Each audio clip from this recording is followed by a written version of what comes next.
c'est bon. Législative du 8 janvier 2023. Le débat.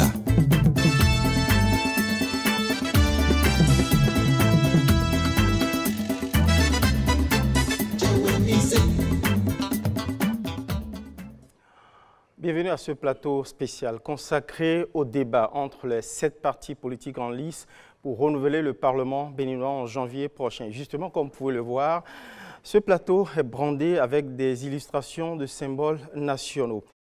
Les images du drapeau national, mais également en fond de scène, l'image du bâtiment qui abrite le Parlement actuel. Ce tout premier débat d'une série de 7 se fera dans un instant sur l'une des plus importantes fonctions du Parlement comme contre-pouvoir, le contrôle de l'action gouvernementale. Comment appréhendent-ils cette prérogative? Ceux-là même qui veulent aller représenter le peuple au Parlement pour veiller à la bonne administration du pays au bénéfice du destin commun. Quelle promesse d'un usage efficace ou peut-être d'un renforcement de ce pouvoir du Parlement face à celui du gouvernement? Et puis cette question aussi, ce levier de contre-pouvoir du Parlement qu'est le contrôle de l'action gouvernementale a-t-il été bien utilisé par la législature sortante? Pas assez ou pas du tout? Autant de questions déclinées en 5 formulations que nous allons poser aux représentants des 7 partis politiques en compétition. Mais nous avons sur ce plateau, il faut le dire tout de suite, 6 partis qui ont répondu à l'appel de ce débat organisé par la HAC Moriti. On espère bien que le BR va pouvoir allier les 6 autres plateaux organisés à cet effet. En face de moi, mon binôme François-Xavier Noumon de E-Télé va vous présenter les différents représentants des partis politiques ici présents, mais également les règles qui vont gouverner ce débat. François-Xavier Noumon. Merci Ozias. Bonsoir chers téléspectateurs, bonsoir à vous, messieurs les débatteurs de ce plateau comptant pour les législatives du 8 janvier 2023. Vous êtes tour à tour sur ce plateau, Guy Dossou Mitokpe, représentant le parti Les Démocrates, Idrissou Bako, représentant le parti FCBE, Modeste Derhotin, représentant le parti Moël Bénin, Gafarou Raji, représentant le parti MPL, Gérard Benochi, représentant le parti UP Le Renouveau, et Cyril Yaovi Djikoui, représentant le parti UDBN. Cet ordre est issu d'un tirage au sort et sera donc celui de la prise de parole. Pour les règles de ce débat, voici comment il a été entendu et accepté par tous qu'il se déroule en équité et transparence. Le débat va durer 90 minutes. Pour les 5 questions formulées et affichées respectivement, le temps de parole est de 12 minutes 30 par représentant de parti à raison de 2 minutes 30 par question. Le temps de parole pouvant être ajusté ou compensé d'une question à l'autre selon le temps de réponse ou l'inspiration du débatteur jusqu'à atteindre le quota précédemment annoncé. Les mêmes questions seront posées à chaque débatteur. Et comme Ozias le relevait, le représentant du parti Bloc républicain n'étant pas de la partie, son temps de parole sera donc équitablement réparti à votre profit. Merci François-Xavier Noumon. Et ce sont les démocrates représentés par Guy Mitokpe selon l'ordre d'attribution de parole retenu après un tirage au sort, qui vont prendre la parole par la voix de Guy Mitokpe. La question toute simple qui sera posée à tous, chacun ici. Quelle est l'importance, à vos yeux, de cette fonction fondamentale qu'est le contrôle de l'action gouvernementale par le Parlement? Comment l'appréhendez-vous? Merci infiniment, monsieur le journaliste. Je voudrais, avant tout propos, remercier l'initiative de nous donner la parole. Je crois que la fonction de contrôle de l'action gouvernementale déférée au Parlement est une fonction capitale. Je dirais même que c'est l'essence. C'est vrai que quand on parle de parlementaires, de députés, on pense souvent aux législateurs. Mais en dehors de légiférer, ils contrôlent l'action du gouvernement et ils consentent l'impôt. Donc, c'est un rôle capital, comme je le disais tout à l'heure. Et tout parlement qui est dépourvu de ce rôle, en réalité, n'en est plus un. Donc, personnellement, la dernière législature qui a fondamentalement joué ce rôle de contrôle de l'action gouvernementale remonte de 2019, je crois, à la 7e législature, qui, selon moi, était véritablement dans ce rôle, a joué ce rôle dans tous ses compartiments. C'est ce que je peux dire pour le moment. Idrissou Bako. Merci beaucoup. Selon l'article 79, alinéa 2 de la Constitution, le Parlement exerce le pouvoir législatif et contrôle l'action du gouvernement. Donc l'action du gouvernement est la deuxième fonction du parlementaire. Cette fonction est tellement importante que nous devons savoir que la gestion du pays est confiée à un gouvernement et ce gouvernement a besoin des représentants du peuple pour apprécier comment ce pays est géré. Voici pourquoi. Pour ce qui concerne toutes les actions que mène le gouvernement, il est nécessaire qu'au niveau du Parlement, que cette fonction soit bien exercée. C'est une fonction qui a d'ailleurs déserté le forum pour la législature finissante, ce qui a fait que, aujourd'hui, lorsque vous regardez au niveau de la population, le débat parlementaire ne crée pas d'enthousiasme au niveau de la population. On a connu des législatures, lorsqu'on dit qu'il y a un débat, une retransmission d'un débat parlementaire, alors toute la population est intéressée et on veut suivre le débat comme si c'était un match de football. Mais aujourd'hui, il peut y avoir 1000 débats, 1000 retransmissions, vous ne voyez pas l'adhésion de la population, vous ne voyez même pas les gens s'en intéresser. Donc ça veut dire que cette fonction est très importante et pour la population, pour le Béninois, c'est très important pour qu'il puisse savoir ce qui se passe dans le pays, pour qu'il puisse savoir si ses préoccupations sont prises en compte par ses représentants à l'Assemblée nationale. À présent, Moël Bénin pour prendre la parole. Alors, sur la même question. Oui, merci. Je pense que, comme l'ont dit mes prédécesseurs, la seconde fonction la plus importante donc, des parlementaires, c'est bien le contrôle de l'action gouvernementale. C'est vrai que ce contrôle-là n'a pas été suffisamment fait pour cette législature-là. Je pense qu'il faut désormais activer davantage ce contrôle-là parce que lorsque la population finit de donner caution au président de la République pour dire on confie notre destinée, cette même population-là, par sa représentation, vient dire mais j'envoie des gens pour aller contrôler l'action de celui que j'ai mis là. Alors, malheureusement, ce pan-là n'a pas été vraiment florissant pour cette législature-là, ce qui nous amène à forcément dire qu'il faut qu'on y soit pour ajouter ce qu'il manquait. Merci. Parti MPL, Gafarou Radji. Merci beaucoup. Je m'inscris dans la logique de l'article 79 dont a parlé mon prédécesseur tout à l'heure, en disant que c'est une fonction constitutionnelle simplement. Et en tant que tel, il est du devoir du député de ne pas déroger à cette fonction-là.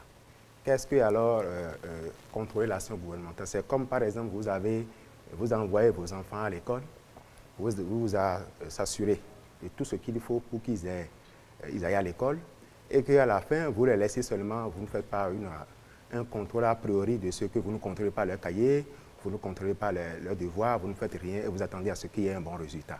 À la fin, je pense que les objectifs ne seront pas atteints. C'est juste cette action qui a été déplacée au niveau national et dans un cadre législatif pour pouvoir dire que le député a l'obligation, puisque le député vote le budget, et si on envoie, on confie le budget au gouvernement, on doit pouvoir s'assurer de ce qui est fait du budget. L'autre chose, c'est que le député est le représentant du peuple. Donc, du coup, il a l'obligation de veiller aux intérêts du peuple. Le peuple n'ayant pas cette possibilité d'interpeller directement le gouvernement, alors le député a cette responsabilité de le faire. Alors, mais on a observé, comme le dit tout le monde ici, que cette fonction, bien que régalienne, constitutionnelle et importante, a totalement déserté le forum, n'a presque pas existé depuis un bon moment. L'honorable Guy Mitokwe faisait référence à la législature, à la 7e législature. Je dis, on peut dans une certaine mesure donner une certaine carte blanche à cette législature, mais avant, il y a eu des législatures qui nous ont montré ce que c'est véritablement le contrôle de l'action gouvernementale. J'observe qu'aujourd'hui, le débat politique n'existe plus. Le débat parlementaire n'existe plus, au point où les populations n'ont pas d'engouement à aller voter. Quand on parle du vote, surtout dans le cadre des élections législatives, les populations ne savent pas ce qu'est réellement. Il faut envoyer un député à l'Assemblée pour faire. Il est important, urgent même, de régler ce problème, de faire renaître la confiance aux populations qu'en réalité, c'était juste un accident de parcours et que désormais les choses se feront mieux. Autour de l'UPR, représenté ici par l'honorable Benonchi. Merci beaucoup. Oui, le rôle du député, c'est de voter les lois, de contrôler l'action du gouvernement et de représenter la nation. Je pense que toutes ces fonctions sont liées. Je puis dire que la législature finissante a parfaitement et convenablement joué ce rôle. Pour preuve, vous voyez, le jour où le chef de l'État a fait son discours sur l'état de la nation, il a dit que il a félicité le Parlement sortant qui aurait été plus prolifique que n'importe quel autre Parlement. Ça veut dire celui qui est consommateur des lois, qui envoie les projets de loi, qui sait quelle collaboration il y a eu entre le Parlement et lui, il n'y a que lui qui puisse bien l'apprécier. Et moi, j'ai dit que le contrôle de l'action gouvernementale a été convenablement fait par la législature finissante à travers les questions orales, les questions écrites au gouvernement. Et les jeudis, nous avons consacré, le Parlement finissant a consacré les jeudis pour que les ministres viennent plancher devant le Parlement pour répondre aux questions que les députés leur ont posées. Et la presse est là pour témoigner que plusieurs fois, plusieurs ministres sont passés. On a posé des questions auxquelles les ministres sont venus donc répondre devant le Parlement. Et c'est normal, effectivement, que quand le Parlement vote les lois, principalement la loi de finances, et met les ressources à la disposition du gouvernement, de l'exécutif, pour conduire les politiques publiques, c'est normal que le Parlement se mette dans son rôle de contrôle pour aller voir comment est-ce que ces ressources sont utilisées. Et vous savez que le Parlement finissant a bien fait ce rôle de par les votes des lois de règlement. Vous savez que la Cour des comptes est l'organe technique, est le bras technique de l'Assemblée nationale qui permet de vérifier le contrôle de l'usage auquel les fonds publics ont été destinés et produit son rapport à l'Assemblée nationale. Et ce rapport est étudié par les députés, débattu et voté. C'est ça la loi de règlement. Nous l'avons fait régulièrement et sommes à jour aujourd'hui. Le Bénin est à jour en ce qui concerne les lois de règlement. Nous avons voté jusqu'à la loi de règlement 2020. Ça veut dire qu'au plan international, le Parlement béninois est bien noté. Et puis, nous avons ajouté un pan à ce contrôle qui est le contrôle des entreprises publiques qui n'avait jamais existé dans aucune législature. La 8e législature a innové. Et je suis le président de la commission des finances et j'en sais quelque chose. J'ai conduit personnellement la commission de contrôle du Conseil national des chargeurs du Bénin. Et quand nous avons déposé le rapport, vous avez vu, ce rapport a nourri l'exécutif et cela a conduit donc à la dissolution de cet organe, étant donné que le rapport a révélé d'énormes irrégularités de gouvernance. C'est ça le contrôle de l'action gouvernementale. Et ce n'est pas forcément lorsqu'on fait les débats à l'Assemblée nationale qu'on peut dire qu'on contrôle l'action du gouvernement. Le contexte était particulier que les deux groupes parlementaires présents à l'Assemblée nationale soutiennent le gouvernement. Et c'est une autre méthode qui a été adoptée que quand on discute en amont avec les ministres et qu'on a les solutions aux problèmes qu'on leur soumet, pourquoi viendrions-nous nous exhiber devant les caméras pour crier? Non. Est-ce que nous avons été efficaces? Est-ce qu'on a eu les résultats? Mais oui, à travers tout ce qui a été réalisé dans le pays, personne ne peut contredire tout ce qui a été fait. Ça veut dire que le Parlement finissant a convenablement joué son rôle. Honorable Benonchi a franchi le seuil des 2 minutes 30. On fera la compensation. On fera la compensation. Voilà. Pour le compte de l'UDBN, Cyril Djikoui. Merci. Sur la même question. Je voudrais d'abord préciser que l'UDBN est un parti de la mouvance présidentielle. Je tiens à le préciser. Le contrôle de l'action gouvernementale est une prérogative du peuple souverain.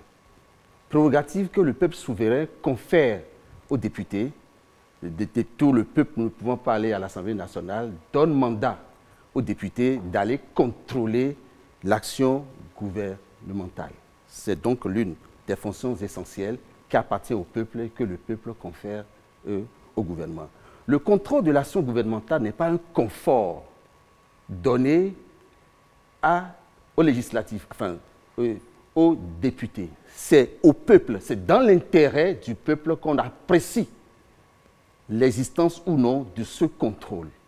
Ce n'est pas par rapport à la satisfaction de l'exécutif que le contrôle, l'effectivité du contrôle de l'action gouvernementale s'apprécie.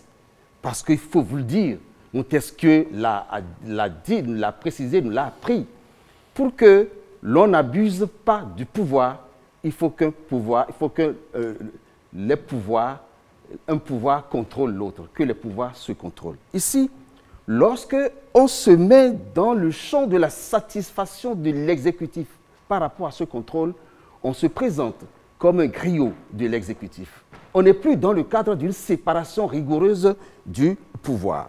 Et quand on me parle également de la réalisation du gouvernement, je crois qu'on déplace le débat. Nous ne sommes plus dans le cadre d'une action du législateur, mais nous sommes plutôt en train d'apprécier ce que l'exécutif a fait. Donc, pour être court, le député qui va à l'Assemblée doit répondre aux besoins, aux aspirations et aux intérêts du peuple souverain. Ne pas le faire, c'est véritablement trahir le mandat qui a été donné aux députés. Il y a des gaps à combler. On peut volontiers, si les démocrates, représentés ici par Kimi Topé le permettent, parce que les démocrates ont occupé 1 minute 11, la FCBE 1:48, le moins d'Isère, c'est Mouel Béné avec 52 secondes. Donc vous avez la parole. Merci infiniment, monsieur le journaliste. Je voudrais dire que j'ai, avec beaucoup de joie, écouté mon ancien collègue Laurent Gbenochi. Et je voudrais dire que c'est avec peine que je l'écoutais parce que, vous savez, le contrôle de l'action gouvernementale, nous l'avions dit tout à l'heure, ça fait partie des 3 grands rôles conférés à l'Assemblée nationale. Mais la loi ne dispose pas pour qu'on en fasse une mise en scène. La loi dispose pour qu'on puisse utiliser les articles de la loi afin d'être productif, afin d'être efficace. Mais ce qui s'est passé au cours de la 8e législature, pardonnez du peu, mais c'était qu'une mise en scène. D'abord, l'essence même de la mise sur pied de la 8e législature, c'était une mise en scène. Quand un Parlement est monocolore, la fonction de contrôle disparaît d'office. Parce que quand un Parlement est monocolore, c'est qu'il n'y a plus d'autres sons. Il n'y a plus d'autres sons de cloche. Donc ce à quoi nous avons assisté au cours de la 8e législature, encore 30 secondes. Il n'y a rien qui pouvait nous laisser croire que ce Parlement... Mais écoutez, lorsqu'il se réfère à la prise de parole du chef de l'État, il ne pouvait pas en être autrement. Et on ne peut pas assister à ce à quoi on a assisté et qu'on a appelé la 8e législature et que le chef d'État vienne déclencher une fatwa contre eux. Il ne peut que les apprécier. Mais nous continuons de croire qu'en excluant, déjà le rôle de contrôle de l'action du gouvernement était d'office remis en cause. MPL, si vous avez peut-être une réaction. Merci beaucoup. Je rappelle que vous... J'écoutais religieusement l'aîné, Laurent Gbenochi, qui disait que c'est une action concertée. C'est-à-dire que, bon, hier on avait entendu pipe, aujourd'hui on n'entend rien, mais tout marche. Je pense que le débat est déjà biaisé du moment où ils n'étaient que 2 à être là-bas, 2 soutenant l'action du gouvernement qui est là-bas. Mais au fond, soutenir l'action gouvernementale en tant que parti politique, en tant que regroupement politique, n'interdit pas la manifestation du contrôle de l'action gouvernementale. C'est 2 choses différentes. Quand nous serons dans le débat de l'animation de la vie publique, politique, on pourra exhiber le rôle ou comment on dit, l'intérêt qu'on a à défendre au gouvernement. Mais ici, la loi a conféré aux parlementaires de contrôler. Ce n'est pas une théâtralisation qu'il fallait faire. Je pense que ça a véritablement manqué. Et nous avons la preuve. Ici, quand il dit que bon, qu'ils sont 2 à soutenir, donc ils font de l'action concertée, ils rentrent dans les couloirs, ils discutent avec les ministres, et puis après tout marche. Non, ce n'est pas comme ça que c'est conçu. Ce qui est conçu, nous le savons, et je comprends que dans leur posture, ils n'ont véritablement pas les moyens pour pouvoir véritablement opérer cette action qui est le contrôle de l'action gouvernementale. Pour vous, Amoel Benin, quel est le marqueur principal pouvant témoigner de l'exercice de cette prérogative essentielle à l'Assemblée nationale? Oui, je pense que, comme ils l'ont dit, c'est une mission républicaine. Le contrôle de l'action du gouvernement est, je dirais, la plus importante. Et je pense que qu'on soit mouvancier ou qu'on accompagne l'action du chef de l'État ou du gouvernement en place n'empêche pas ou ne retient pas de contrôler l'action de ce gouvernement-là. Quand j'ai écouté tout à l'heure l'honorable du UPR, je dis d'accord, mais si on s'entend déjà en amont, donc il ne peut plus y avoir, c'est tout à l'heure là que j'ai eu la confirmation, j'ai compris pourquoi est-ce qu'il n'y a pas d'action, il n'y a pas de contrôle de l'action du gouvernement pour la législature qui est en train de finir. Juste parce que, comme il vient de le dire, il s'entend en amont, il règle les problèmes en amont. Mais je pense qu'on devrait aller beaucoup plus loin et aller contrôler véritablement. Quand vous parlez de marqueurs, pour moi, les marqueurs sont déjà prévus par les tests, les questions orales, les questions écrites et les commissions d'enquête parlementaire. Vous voyez, c'est vrai, on peut accompagner l'action, mais on ne peut pas rester tout le temps dans cet accompagnement-là sans faire ce pourquoi le peuple nous a envoyé là-bas.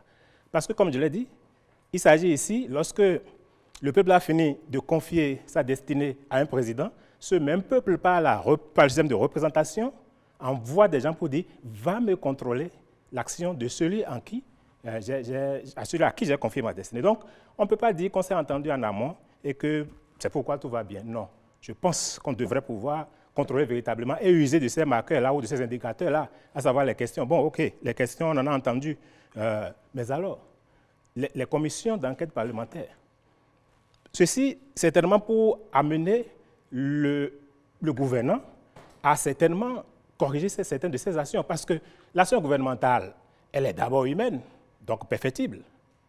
Par conséquent, il faut qu'il y ait ce pouvoir-là, comme ils l'ont dit mes prédécesseurs, ce pouvoir de contrôler, de recaler, de rappeler surtout pour dire, OK, il y a beaucoup de choses peut-être qui se font, mais il reste encore à faire, ou ce n'est pas bien fait, on pourrait faire autrement. Je pense que c'est comme ça, à Amoel Benin, nous concevons l'action de l'Assemblée nationale, la seconde mission de l'Assemblée nationale, qui est le contrôle de l'action du gouvernement. On peut bien accompagner, on peut bien supporter, on peut bien être de la mouvance, mais contrôler. C'est cela que le MOEL, c'est la spécificité du MOEL. Nous accompagnons, nous supportons, mais nous allons contrôler. Idrissou Bako, vous voulez ajouter quelque chose? Oui, merci beaucoup. Vous savez, la 8e législature, elle a brillé par la théâtralisation de l'Assemblée nationale.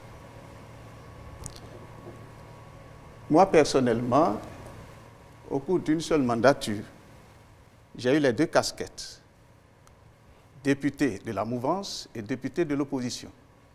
C'est très simple.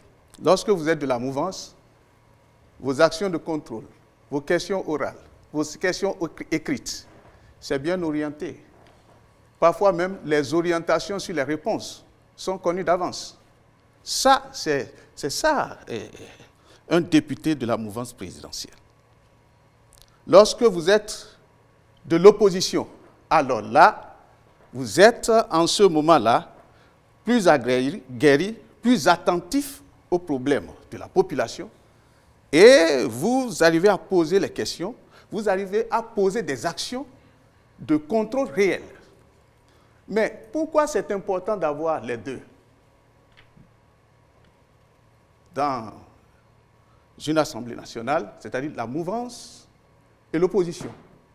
Parce qu'il arrive des questions de préoccupation nationale qui sont posées même par les députés de l'opposition et parfois encouragées par les députés de la mouvance. Parfois, vous posez les questions et cela inspire ceux qui soutiennent l'action du gouvernement. Et puisque c'est une préoccupation nationale, vous arrivez à vous entendre et à tirer sur la sonnette d'alarme pour dire attention. Et c'est nécessaire. Donc, tout ce que nous avons vécu, c'est la configuration de l'Assemblée nationale, la 8e. Monocolore, il a dit, 2 blocs qui soutiennent l'action du gouvernement. Et je pense que pour bien animer la démocratie, il faut se mettre dans une logique de ne plus jamais vivre ça, plus jamais ça. Et je dis, si j'étais député de la 8e législature, vers la fin de la mandature, je vais prendre une pancarte pour dire, nous réclamons les opposants à l'Assemblée nationale, parce qu'ils vont nous faciliter la tâche, ils vont nous permettre de prendre en compte les préoccupations des populations et vont nous permettre d'être en harmonie avec cette population. On en a besoin. C'est très nécessaire pour la vitalité de notre démocratie. On va avancer sur la deuxième question. Et cette question, eh bien, elle interroge les moyens, la qualité, la force des moyens prêtés à l'Assemblée, aux députés, pour exercer cette fonction de contrôle parlementaire de l'action gouvernementale. François-Xavier Noumon, c'est à vous de lancer la toute première question. On va revenir au parti les démocrates sur cette question. Dans l'architecture actuelle, l'architecture légale actuelle, comment vous appréciez les moyens qui sont à disposition des députés de la représentation nationale pour contrôler efficacement l'action du gouvernement? Merci infiniment. Je crois que ce ne serait pas farfelu d'insister sur le fait que, à l'heure où nous parlons, le Parlement qui existe n'a pas eu les moyens de contrôler. Et je l'ai dit, dès sa mise sur pied, ce Parlement n'a pas eu les moyens de contrôler. C'est un fait. Quel que soit ce qu'on va vouloir démontrer, ce Parlement a été mis sur pied pour ne pas avoir les moyens nécessaires pour contrôler. La question me ramène un peu à la question des marqueurs. Je crois que la Constitution a déjà indiqué, et puis le règlement intérieur de l'Assemblée nationale aussi s'est prononcé là-dessus. On peut procéder par des commissions d'enquête, on peut procéder par des questions orales, des questions écrites, des questions orales avec débat, des questions orales sans débat. Je vous dis un peu l'efficacité de ces moyens. Vous voyez, lorsque des Noirs avaient été arrêtés en Libye, vendus comme des esclaves au XXIe siècle, ça faisait l'actualité. On se posait peut-être la question de savoir est-ce qu'on a des frères là-bas, est-ce qu'on a des compatriotes là-bas. Et dans cet élan, j'ai posé des questions. Je crois que c'était une question orale avec débat au Parlement. Mais vous savez, j'étais en plein hémicycle quand j'ai reçu un SMS de nos compatriotes, accepté que je ne puisse pas dire la région, mais ils m'ont dit de quelle région du pays ils étaient nombreux.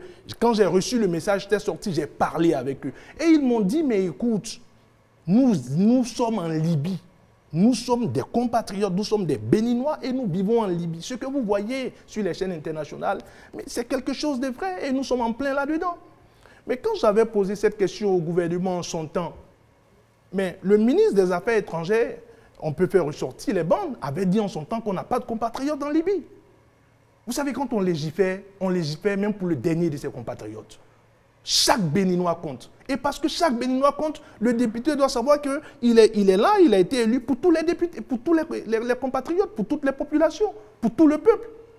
Mais quand on veut politiser tout, quand on veut politiser toutes les questions, à un moment donné, ça remet en cause un certain nombre de prérogatives du Parlement. Donc les moyens, je reviens là-dessus pour dire, il y a les commissions d'enquête, il y a les questions orales, il y a les questions écrites, il y a les questions orales avec débat, il y a les questions orales sans débat.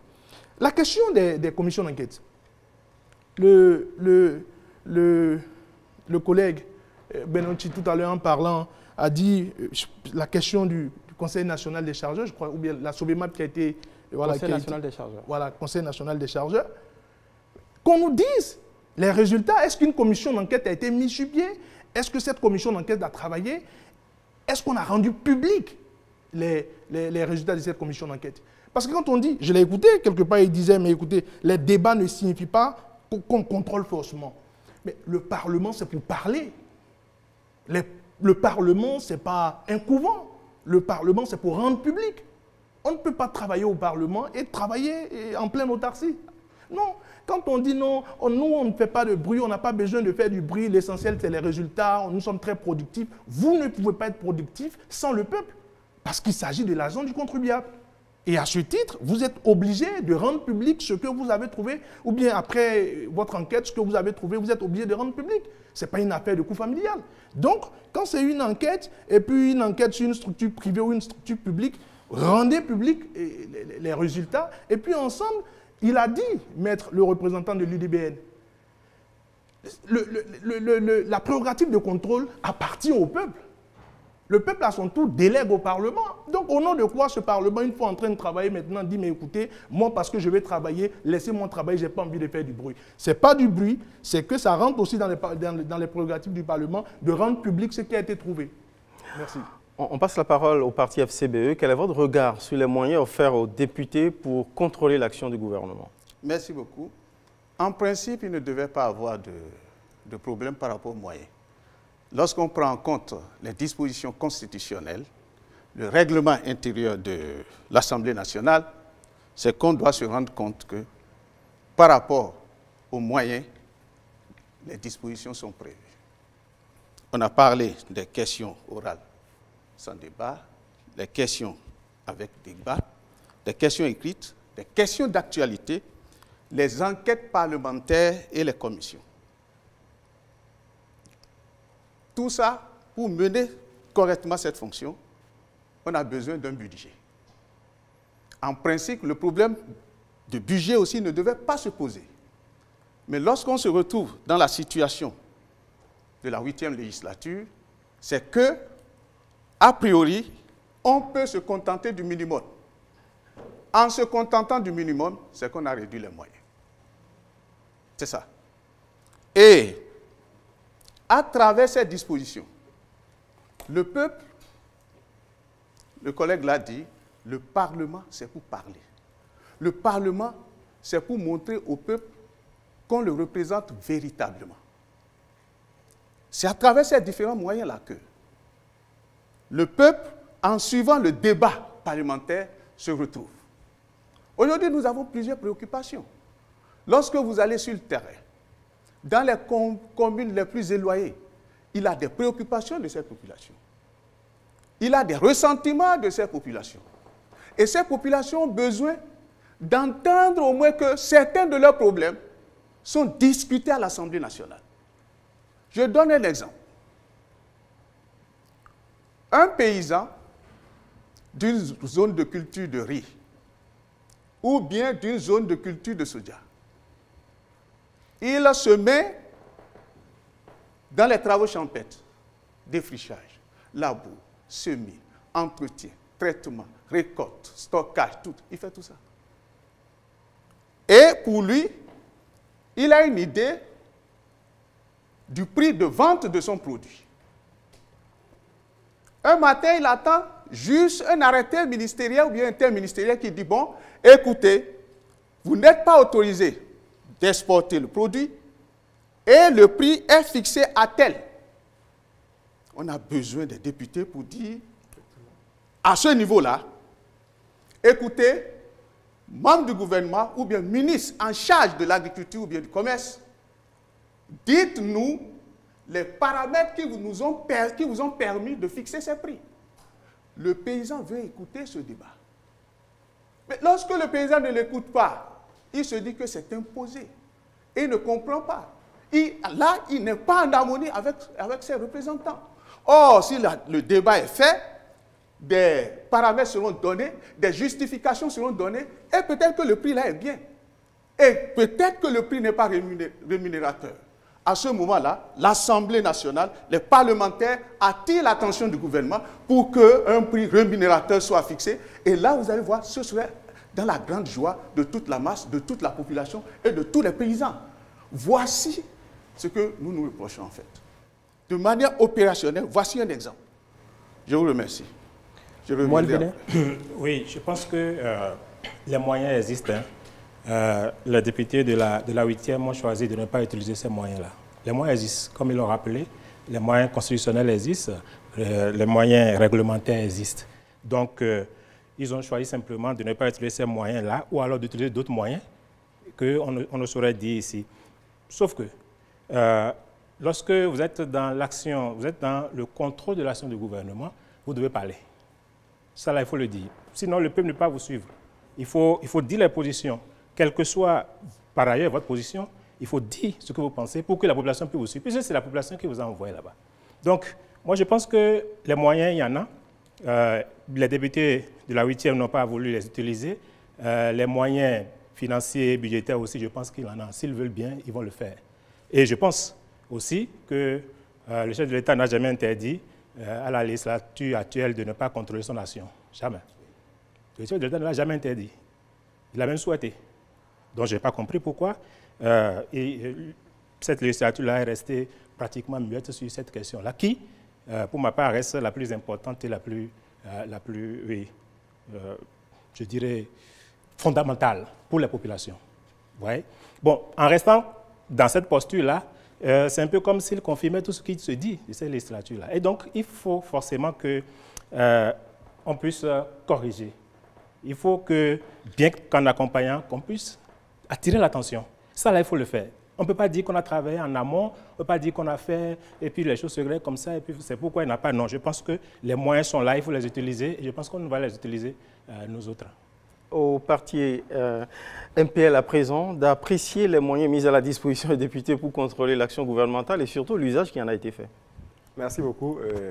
D'abord, je pense que nous faisons, le débat est un peu biaisé quand nous parlons de 8e législature. Pour nous, cette législature n'avait jamais existé. Pour nous, c'est la prochaine législature qui serait considérée comme la 8e législature, puisqu'on ne peut pas, ce qui s'est passé pour qu'il soit là, c'est tout sauf démocratique, c'est tout sauf élection pour pouvoir crédibiliser notre démocratie. Cependant, j'observe juste que la 8e législature, comme on en parle, pense que titiller le gouvernement, c'est leur ôter leur mission de soutien du gouvernement. Ce n'est pas ça.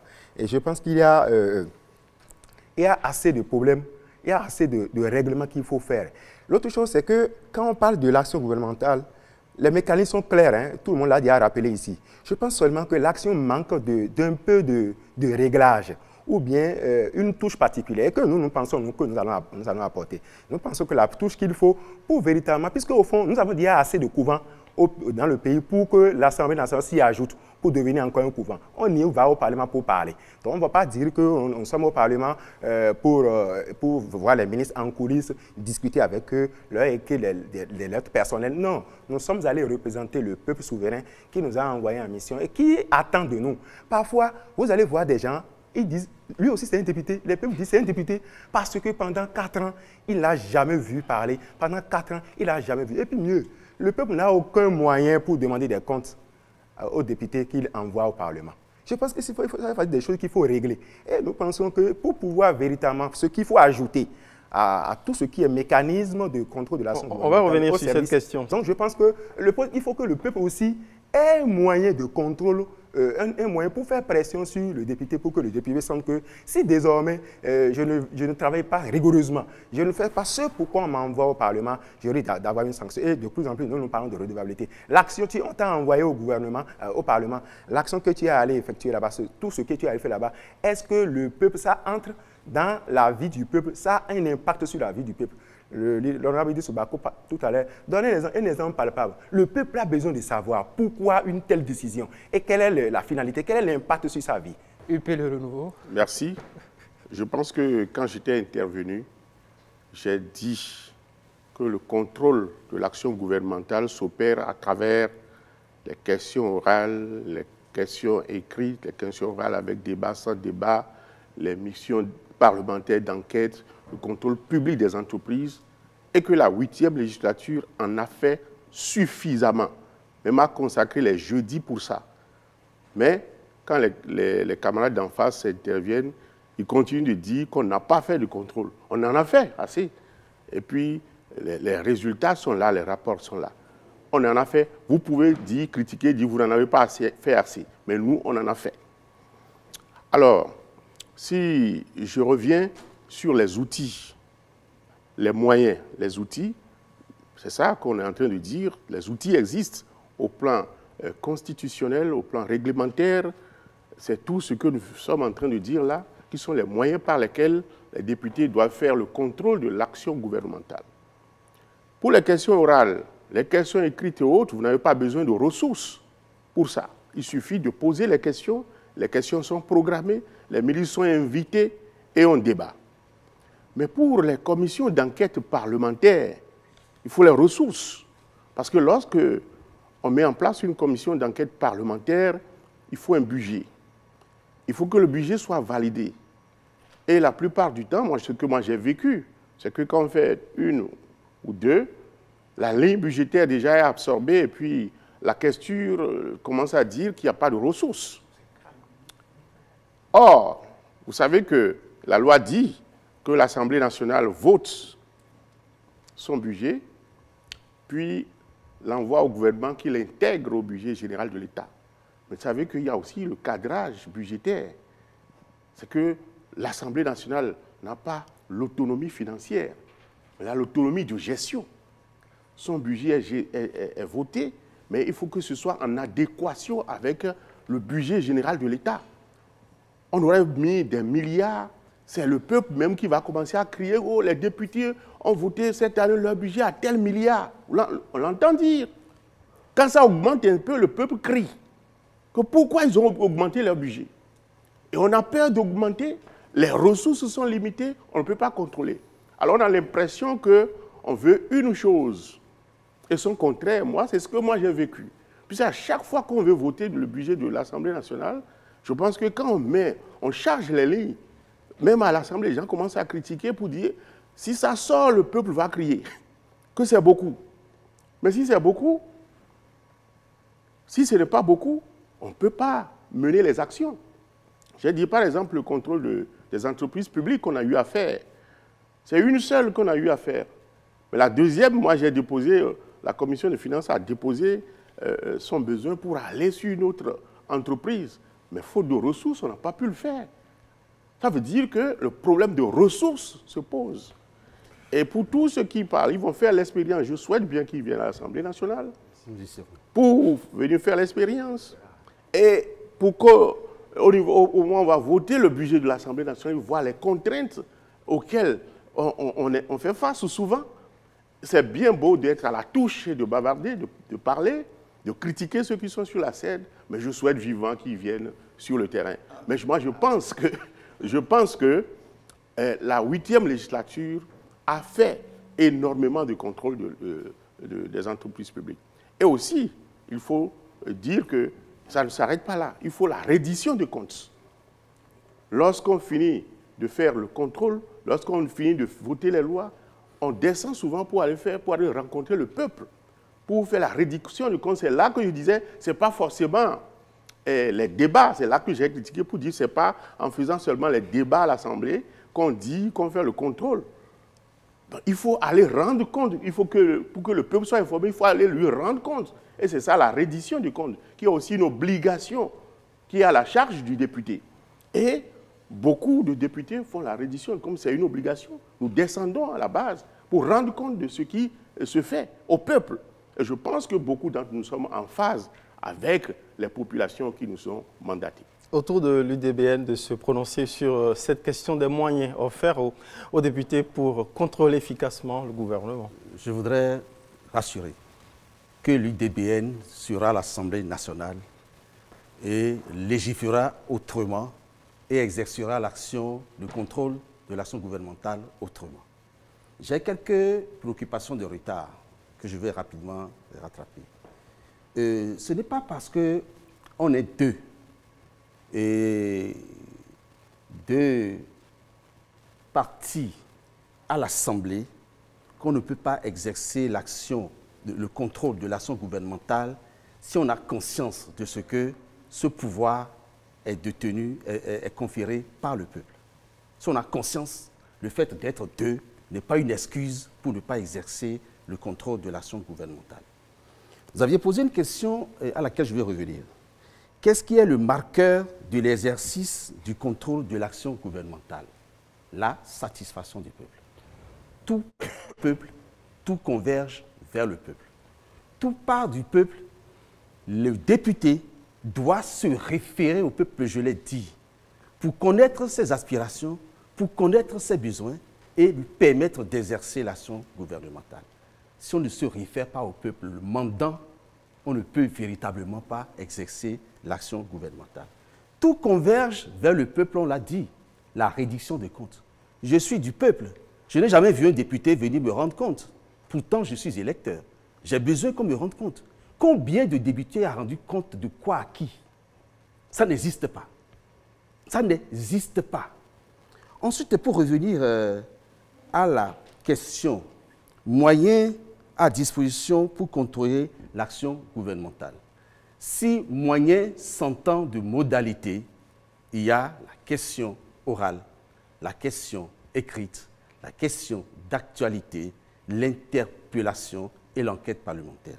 Je mets au défi la législation finissante de me dire combien de fois ces modalités, ces contrôles ont été exercés, ont été mis en œuvre. Je voudrais qu'on me fasse le bilan, qu'on me dise comment ces actions ont été mises en œuvre. Si le moyen s'entend de moyens financiers, mais il y a un aveu déjà pour dire qu'il y a eu insuffisance de moyens, donc voilà pourquoi on n'a pas pu exercer les modalités du contrôle de l'action gouvernementale. Il n'y a plus de débat. Si soi-même on reconnaît qu'on était impuissant, qu'on n'a pas pu exercer, il n'y a plus de débat. Et pourtant, on est député. Pourtant, on bénéficie d'un mandat. Pourtant, c'est le député qui vote le budget, qui vote son propre budget, le Parlement qui vote son propre budget. De quoi se plaint-on? De quoi se plaint-on? Heureusement qu'on est à la fin de cette mandature.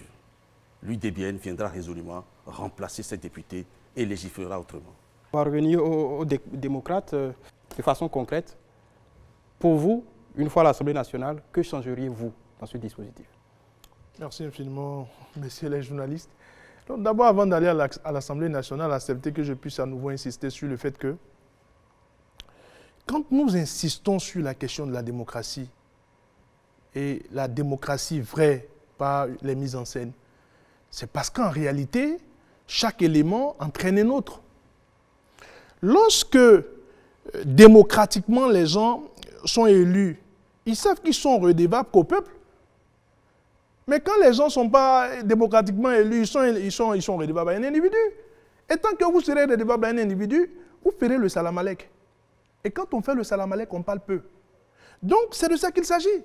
On est dans un contexte où la première des choses qu'il faut aujourd'hui essayer de revoir, c'est que nous devons retourner à l'état initial de notre démocratie. Nous espérons bien que ce que nous voyons comme ouverture, c'est-à-dire la prochaine élection législative sera que tout sera mis en œuvre pour que ce soit une élection transparente, ouverte et que chaque institution puisse jouer son rôle, parce que nous, on jouera le nôtre. Nous, on ira vers les populations, on parlera et puis on va espérer que les résultats qui sortiront des urnes puissent être respectés. Ça part de là. Quand vous savez que parce que les populations n'ont pas d'eau, parce que les populations ne sont pas bien éduquées et que c'est pour cela que vous avez été élus. J'ai pris tout à l'heure la question de certains compatriotes qui se sont malheureusement retrouvés dans le bourbier libyen. Mais c'est pour ça que vous êtes élus. Et quand vous parlez avec ces personnes, vous savez que vous n'avez pas droit à l'erreur. Mais quand tout se passe, et que, je ne sais pas, vous êtes redevable dans un système démocratique à peut-être uniquement un parti politique ou uniquement un créateur ou uniquement à un individu, en ce moment bien précis, ça, je sais pas, la base déjà est faussée. Et quand la base est faussée, acceptons ensemble qu'on ne peut pas jouer le rôle normalement qui vous est dévolu. Donc, entrez dans le prochain Parlement, et comme je l'ai dit tout à l'heure, tout en espérant que tout puisse être transparent, ouvert et démocratique, la première des choses que nous allons exiger, c'est que nous devons pouvoir travailler à ce que les choses puissent aller de pair. La démocratie n'est pas l'allégeance à l'anarchie. Nous voulons un peuple, nous voulons une nation démocratique, mais qui rime en même temps avec développement. Donc, dans ce sens, convenez avec moi que nous allons tout mettre en œuvre afin d'abord que cette démocratie ne puisse pas rimer avec le sous-développement. Cette démocratie ne puisse pas rimer avec la pauvreté, mais que cette démocratie puisse rimer avec les valeurs et que ces valeurs puissent nous conduire au développement. Donc ces choses doivent pouvoir changer. Et puis, comme je l'ai dit, quand tout a été transparent, quand tout s'est fait comme il se doit et que vous êtes au Parlement, vous savez que vous venez d'une circonscription électorale. Vous venez d'une circonscription électorale, ça veut dire qu'il y a des personnes qui vous ont élus, même si vous appartenez à tout le peuple. Donc, du coup, vous êtes obligé de mettre le doigt sur les maux que connaissent les populations. Vous êtes obligé de mettre le doigt sur les insuffisances en matière de gestion de la chose publique afin que tout puisse rentrer dans l'ordre.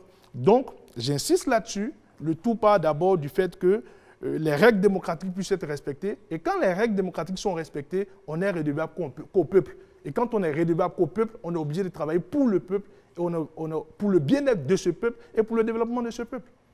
Que peut dire ici sur ce plateau le représentant du parti FCBE pour peser davantage, pour changer la pratique du contrôle de l'action gouvernementale au mieux, en tout cas, puisque jusque-là, vous l'appréciez modérément? Merci beaucoup. Au niveau de FCBE, en se référant sur le constat qui est fait, nous voulons aller à l'Assemblée nationale avec un programme de législature. Notre programme de législature, nous l'avons titré « Un Parlement du peuple pour le peuple ».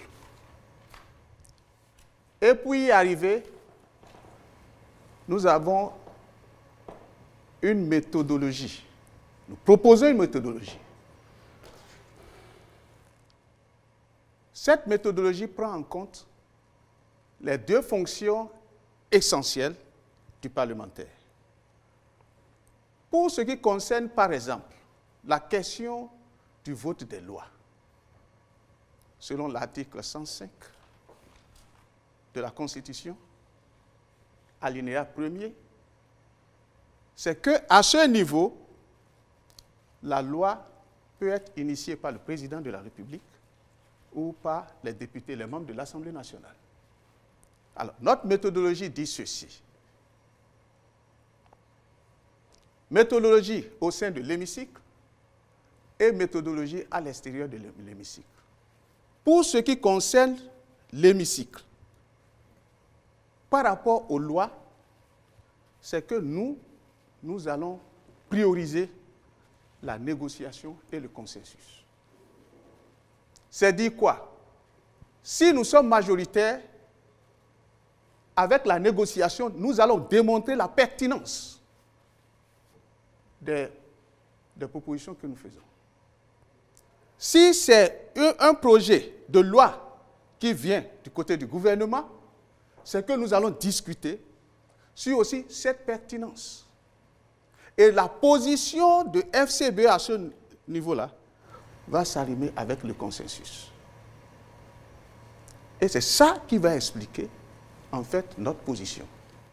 À l'extérieur de l'hémicycle, cette fois-ci en harmonie avec le peuple, nous allons prioriser la consultation, la concertation et le compte rendu. Et pour ce qui concerne la consultation, c'est que pour une loi donnée ou une question de préoccupation nationale, nous allons consulter tous les représentants des forces vives de la nation. Nous allons mettre sur pied des commissions d'études au sein du FCBE, bien sûr, où il y aura les gens de la société civile, il y aura les religieux, il y aura les sachants, pour transformer, par exemple, nos propositions, sinon nos préoccupations, les préoccupations de la population qu'on leur est censé, pour les transformer en loi. Et dès que c'est transformé en loi, pour faire voter cela, on revient sur les principes retenus à l'intérieur de l'Assemblée nationale. Donc, avec une telle méthodologie et le compte rendu, bien sûr, dont j'ai parlé, nous sommes sûrs d'être en harmonie avec le peuple. Nous sommes sûrs de prendre en compte les préoccupations de ce peuple et nous sommes sûrs de changer cette fois-ci l'exercice de la mandature législative. Donc voici ce que nous préconisons pour changer les choses au niveau de l'hémicycle si nous nous retrouvons là. Merci beaucoup. Moi, le Bénin. Je tiens à dire, à revenir sur un propos, la 8e législature n'a pas existé. Non, elle a existé. On ne peut pas dire qu'elle n'a pas existé. Elle a existé, elle a fait ce qu'elle a pu, mais elle n'a pas suffisamment fait certainement. Sur l'autre question de reddition des comptes, je pense que c'est parce que la loi n'en fait pas une obligation. Parce que quand vous remontez dans les dispositions constitutionnel, nous avons fait l'option du mandat national. On aurait pu faire l'option du mandat impératif.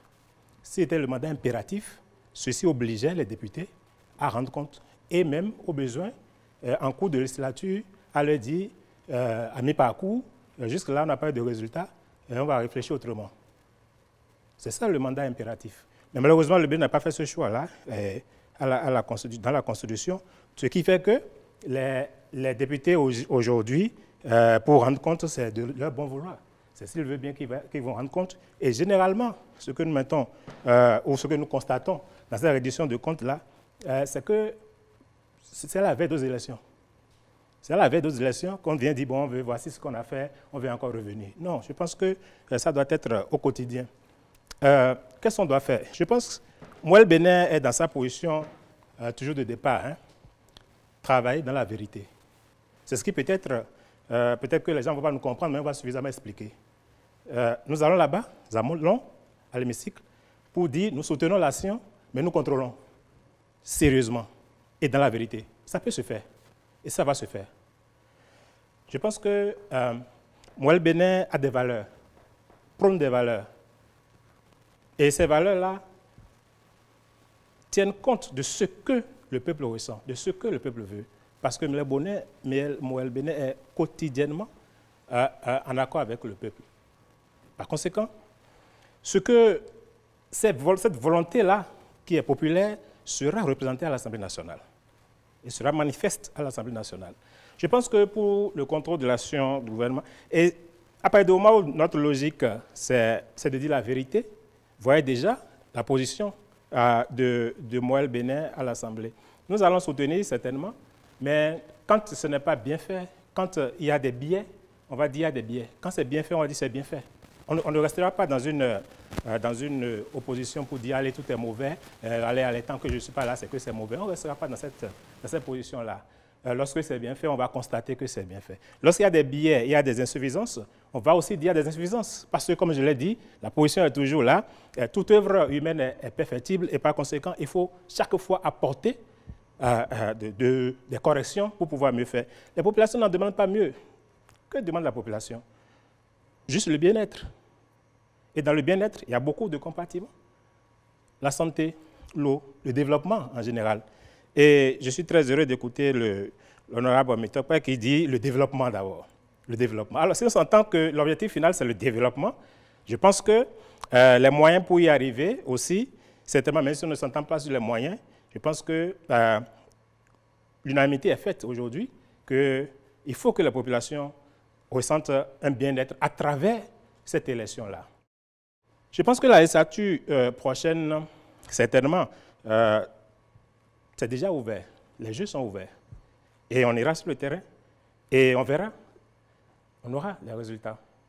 Et puisque les jeux sont ouverts, je pense que Mouel Bénin jouera pleinement sa partition. Et c'est en cela peut-être qu'il paraît un peu... Peut-être que sa position peut paraître ambiguë, mais elle n'est pas du tout ambiguë. Elle est claire. On soutient, mais on peut contrôler. Et on doit contrôler. Les moyens sont mis à notre disposition. Je suis vraiment désolé pour le député du UPR. Je suis vraiment désolé. Et il dit qu'il n'a pas eu les moyens pour contrôler. À partir du moment où vous n'avez pas les moyens pour contrôler, je pense qu'il y a un problème qui se pose. Alors même que le contrôle est la fonction fondamentale. Légiférer, OK, on peut le faire. Mais le contrôle est la fonction fondamentale. Mais si enfin, je ne sais pas, je ne veux pas dire on se cache, mais si on trouve comme prétexte qu'on n'a pas eu les moyens, par conséquent, on ne contrôle rien, je pense que c'est vraiment désolé. L'Assemblée prochaine va se donner les moyens, bien que ces moyens-là doivent être encadrés dans celui de l'État, on va se donner les moyens pour le faire. J'ai l'impression que l'Assemblée ne sait pas suffisamment donner les moyens, par peur que le peuple puisse dire, voilà, le budget est trop, le budget... Non, expliquez au peuple, dites au peuple, on a besoin du montant, on a besoin de l'argent pour aller faire ce pourquoi vous nous avez envoyé là-bas. Vous avez envoyé pour aller contrôler l'action du gouvernement. Mais il faut aussi les moyens pour le faire. C'est pourquoi, pour l'action du gouvernement, voici le budget qui est voté. Pour le contrôle de l'action du gouvernement, voici le budget qui est voté pour cela. Et tout le monde est au courant. Et on va voir comment ça se passe et quels sont les résultats que cela donne. Parce que je pense que cette législature-là, Elle n'est pas pratiquement la seule, hein, sauf qu'elle a brillé juste par une inertie qui ne dit pas son nom. Mais le contrôle de l'action du gouvernement depuis les autres législatures n'a jamais été porteuse. Ça ne donne pas de résultat. Parce que quand vous regardez le règlement intérieur, il est dit que l'Assemblée nationale demande des informations à travers les commissions. Alors si c'est juste pour demander les informations, je pense qu'il y a un problème qui se pose. Si c'est juste pour demander les informations, pour dire, allez, comment ça s'est passé. Et c'est ce que je remarque. Parce que quand ils finissent ces commissions-là, je ne parle pas de ces mandatures, il n'en a pas fait, j'ai souvenance d'une seule. Ou je ne sais plus si c'est le député, comment il s'appelle, je ne sais plus, qui faisait le tour pour dire, allez, on a lancé tous les députés une seule fois à ma connaissance. Ben, pour les autres fois, je ne sais pas comment ça s'est passé, mais il n'y en a pas eu. Mais je dis, lorsque vous êtes à l'Assemblée, au-delà de ces moyens dont vous devez vous donner pour pouvoir contrôler l'action du gouvernement, il faut être porteur d'une certaine valeur. Moël Bénin va réconcilier le peuple avec l'Assemblée nationale. Moël Bénin va réconcilier le peuple. Réconcilier signifie apporter au son de cloche, au besoin, pour dire d'accord, mais on peut mieux faire. C'est cela que Moël Bénin va apporter. Sa présence là-bas, c'est à ça que ça sert, et porter aussi les idéaux et les valeurs de ce parti-là. Nous y serons, sans aucun doute, nous y serons fermement et suffisamment représentés. Un écho quasi unanime, sinon général, retentit sur ce plateau pour établir qu'il y a un déficit, à tout le moins, de moyens pour actionner des leviers essentiels de contrôle de l'action gouvernementale. Que faudrait-il changer aux yeux de MPL? Merci beaucoup. Je vais revenir sur une petite histoire ici et là. L'action le contrôle de l'action gouvernementale a manqué de moyens. C'est extrêmement grave. Il n'y a pas de prix pour ça. Que le peuple ne peut pas crier si nous lui expliquons que ce que nous avons à faire, c'est dans leur intérêt.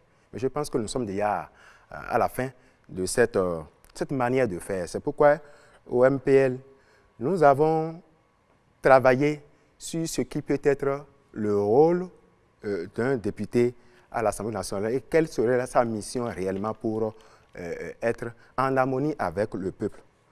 C'est à travers notre projet de législature que nous avons bâti le contrat de restauration. Le contrat de la restauration est fondé sur une vision qui est de faire du Parlement béninois un levier de l'enracinement de la démocratie et le développement intégral du Bénin. J'ai entendu de part et d'autre, développement, nous y sommes déjà.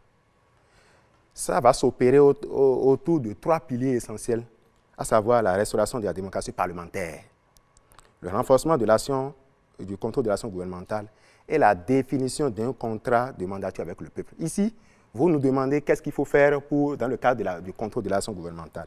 On va y arriver. Nous pensons qu'aujourd'hui, quand on parle du député, on dit le député a la possibilité d'interpeller le gouvernement. Mais le peuple qui l'a envoyé là-bas n'a aucune possibilité. Nous pensons qu'il faut immédiatement.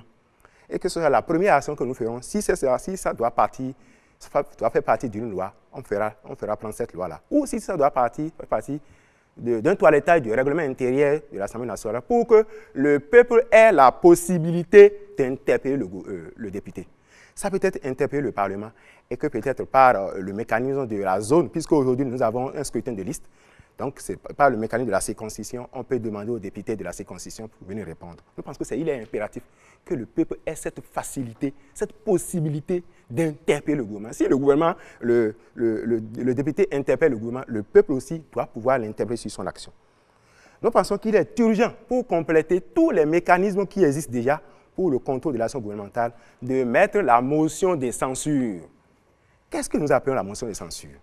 En fait, nous avons pensé que quand le gouvernement est interpellé, le parlementaire interpelle le gouvernement par question écrite ou question orale, tout ce que nous avons rappelé ici, ça s'arrête là. Il n'y a pas action véritablement. On a eu des cas de situation grave au Bénin et on a interpellé et après c'est fini. Nous pensons que désormais, il y aura une motion de censure au point où qui va obliger le gouvernement ou le chef de l'État à démettre l'acteur qui a été reconnu fautif de l'action commise ou qui n'a pas géré son portefeuille aux normes, aux standards reconnus par tous.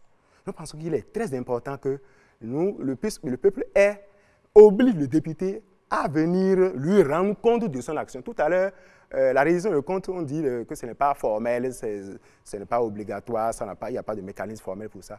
C'est pourquoi nous parlons de reddition de compte, c'est simple. La reddition de compte, c'est quoi? On a dit que nous ferons ceci, nous ferons cela, et à la fin, on vient dire, on vous a dit ça, on l'a fait. Mais ce que vous avez fait, quel est l'impact de ce que vous avez fait sur la vie du citoyen? Donc, nous pensons qu'il faut maintenant aller au-delà de la reddition de compte et penser à la question de redevabilité. Il est très important que le peuple, désormais, les lois, nous pensons que les lois ne doivent pas être simplement initiées par le gouvernement ou par le député. C'est bien évidemment évident que le député est le représentant du peuple, mais il faut trouver un mécanisme puisque le peuple a une loi, a un besoin spécifique que le député, une fois à l'Assemblée nationale, puisqu'il n'a pas un mécanisme pour le retourner vers la base, pour demander périodiquement ce dont le peuple a besoin, il faut alors un mécanisme pour que le peuple ait la possibilité d'envoyer des lois, de proposer des lois au Parlement. Ceci peut se faire à travers un mécanisme, à travers le règlement, de revoir le règlement. Puisqu'aujourd'hui, par exemple, la Cour constitutionnelle, tout Béninois, peut porter plainte devant la Cour constitutionnelle. Donc, il faut alors que nous trouvions un moyen pour que le peuple puisse s'exprimer ouvertement à travers l'envoi ou la proposition des lois à l'Assemblée. Donc, en ce qui concerne le contrôle de l'action gouvernementale, nous pensons que ces trois mécanismes seront assez suffisants pour renforcer tout ce qui existe déjà. Et je rappelle que les mécanismes, c'est d'abord permettre au peuple d'interpeller le député. Deuxièmement, mettre en place une motion de censure qui permettra à ce que le gouvernement ou le chef de l'État puisse démettre un citoyen, un acteur dans l'exercice de ses fonctions qui n'a pas agi selon les normes. Et puis enfin, un mécanisme pour permettre à ce que le peuple puisse lui-même envoyer ou faire des propositions de loi. Pour l'UP Le Renouveau. Oui, avant de parler de ça, je voudrais rappeler encore ce que j'ai dit une fois, mais que le représentant de Mouel Béné n'a jamais voulu entendre. À chaque fois qu'il prend la parole, il dit que nous avons refusé de faire le contrôle de l'action gouvernementale. J'ai dit une fois, les mécanismes par lesquels on contrôle l'action du gouvernement. J'ai listé, et tout le monde connaît ça sur ce plateau, que pour les questions orales, les questions écrites, tout ça là se fait régulièrement à l'Assemblée nationale, sauf si vous n'êtes pas au Bénin. Si vous êtes au Bénin, vous aurez dû suivre régulièrement que ça se fait à l'Assemblée nationale, et que la presse relaie que les ministres font le chemin du Parlement pour aller répondre aux questions que les députés de la 8e législature leur posent. J'ai dit seulement par rapport à deux outils que sont les commissions d'enquête parlementaire et le contrôle public des entreprises, que ces outils-là, pour les mettre en œuvre, on a besoin de beaucoup de ressources et que sur ce plan, on est souvent limité. Mais il ne faut pas dire que j'ai dit que faute de moyens, on a refusé de faire le contrôle de l'action gouvernementale. Je n'ai jamais dit ça. Jamais dit ça. Bon, pour nous, c'est les faiblesses qu'on relève. Quand on relève les faiblesses, il faut imaginer à comment les corriger. Les faiblesses que moi j'ai relevées, c'est les limites budgétaires que je viens de relever. Et ça, c'est factuel. Tous ceux qui sont sur ce plateau devaient donc m'en féliciter d'avoir dit ça. Je le dis pour qu'à la prochaine législature, qu'on puisse corriger cela, parce que j'ai vécu ça. Et pas de façon aisée. Et je dis, nous tous devons être d'accord pour dire, pour ceux qui auront la chance d'être à la prochaine législature, encore que nous allons travailler pour empêcher certains d'y aller, sur le terrain, on va les battre, ils n'y seront pas malheureusement, mais pour que ceux qui y seront, je le dis pour qu'on puisse savoir que ces choses-là, on va les corriger, pour permettre que le contrôle de l'action gouvernementale soit efficace sur tous les plans. Donc c'est cela, pour moi, il n'y a pas grand-chose à corriger que lorsque nous y serons, nous allons œuvrer à ce que l'Assemblée nationale dispose beaucoup de ressources pour permettre que les outils sur lesquels pour les mettre en œuvre, on a besoin de ressources pour qu'on puisse disposer de ressources. Nous sommes toujours sur la question, que faudrait-il changer au besoin, au mieux, pour que les députés exercent un peu plus davantage la fonction de contrôle de l'action gouvernementale? Réponse de l'UDBN. Je crois qu'il faut d'abord exorciser le député béninois. Quand on l'observe, on a l'impression qu'il y a une pesanteur qui l'empêche d'oser, d'aller de l'avant, d'exercer sa mission. Et on se demande s'il est au fait de la mission que le peuple lui a confiée. C'est pourquoi, dès les premières heures de la législature, nous allons nous battre pour que le député béninois soit formé par rapport à la mission qui lui a été confiée, par rapport à son rôle, soit formé sur toutes les fonctions, toutes les prérogatives que le peuple lui a données. Ensuite, faire de la reddition du compte une obligation, que ce soit constitutionnel, légal, réglementaire, faire de la reddition de compte une obligation, que nous soyons dans un mandat national ou un mandat impératif, cela n'empêche nullement la reddition des comptes. La reddition de compte ne peut être faite que lorsque le député est avec le peuple, que lorsque le député est à l'écoute du peuple, lorsque le député tient compte des besoins du peuple, lorsque le député tient compte des aspirations du peuple, lorsque le député tient compte de l'intérêt du peuple. Et lorsqu'il est au fait de ces besoins du peuple, il peut à tout moment contrôler l'action gouvernementale. Le contrôle de l'action gouvernementale, ce n'est pas seulement parce qu'on n'est pas en phase, lorsqu'on a des choses à reprocher au gouvernement, qu'il faille exercer l'action gouvernementale. L'action du gouvernement peut être exercée pour obtenir du gouvernement des éclaircissements sur certaines actions, des actions menées dans l'intérêt du peuple. C'est parce que justement le peuple ne comprend pas ce qui se fait pour lui, pour son compte, que parfois il y a cet déphasage entre le peuple et le gouvernement, entre le peuple et ses dirigeants. Donc, nous serons tout le temps à l'écoute du peuple. Nous disons que la reddition des fonds se fera pas trimestre, mais nous serons permanemment à l'écoute du peuple pour pouvoir relayer ses aspirations. Parce qu'à l'UDBN, nous estimons qu'il faut légiférer autrement, qu'il faut faire autrement le contrôle de l'action gouvernementale en tenant bien compte des valeurs que nous avions citées tout à l'heure, des principes que nous avons évoqués tout à l'heure, le besoin du peuple, l'aspiration du peuple et l'intérêt du peuple. Nous avions décidé de légiférer pour la jeunesse, avec la jeunesse. Parce que qu'est-ce que nous remarquons? On va à l'Assemblée, on vote une loi dans l'intérêt d'un citoyen ou contre l'intérêt d'un citoyen, le citoyen ne souhaite pas qu'on a voté une loi qui doit l'encadrer. Nous allons associer la jeunesse pour voter les lois qui concernent la jeunesse. Nous allons prendre des lois pour la femme, avec la femme. Ce sont les femmes, elles, qui vont dire de quoi elles ont besoin. Et donc, nous devons donc tenir compte de leurs besoins, de leurs aspirations pour voter des lois. Le député de la 9e législature doit être un député du peuple, doit être un député qui tient compte de la volonté du peuple. Voilà ce que, à l'UDBN, nous ferons à cette 9e législature. Sur ce plateau, tout le monde fait appel au peuple.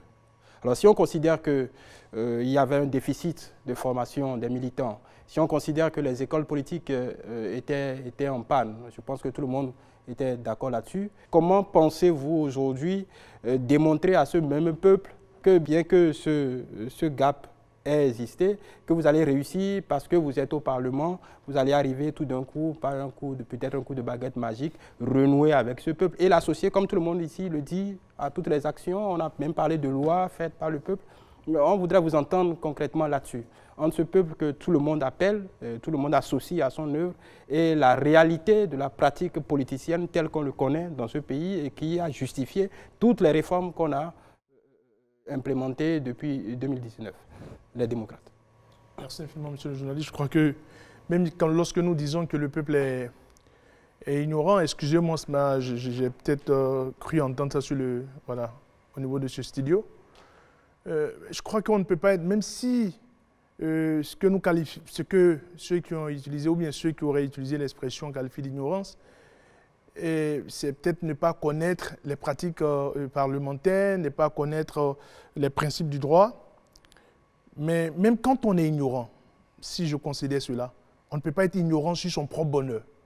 On ne peut pas être ignorant sur ce qu'on recherche, sur ce qu'on veut, sur ce qu'on souhaite. Et le peuple, lorsqu'il se mobilise pour qu'on ait des députés à l'Assemblée nationale, en amont, c'est parce que le peuple a des besoins. Le peuple a des besoins. On souhaiterait avoir des écoles de qualité, une éducation de qualité, des centres de santé bien équipés. On souhaiterait avoir plus d'emplois. Parlons d'emploi, et c'est ça le problème dans lequel nous sommes, même quand nous parlons de démocratie. Ce peuple, vous ne pourrez pas l'enseigner sur le fait que peut-être il ne maîtrise pas les principes du droit, mais quand la loi dit que désormais, que vous soyez dans le domaine du privé, vous n'avez plus droit à un contrat à durée indéterminée, mais ça frappe directement les populations. Et dans le même temps, ces populations, qu'elles soient instruites, que les partis politiques aient joué leur rôle ou que les partis politiques n'aient pas joué leur rôle, c'est une loi qui s'applique directement aux populations. Et la loi sur l'embauche, c'est des députés qui ont voté la loi sur l'embauche. Donc, pour moi, pour revenir à votre question, même si le peuple ne connaît pas les pratiques politiques, même si le peuple n'a pas été suffisamment instruit par les partis politiques, mais le peuple ne peut pas ignorer son propre bonheur.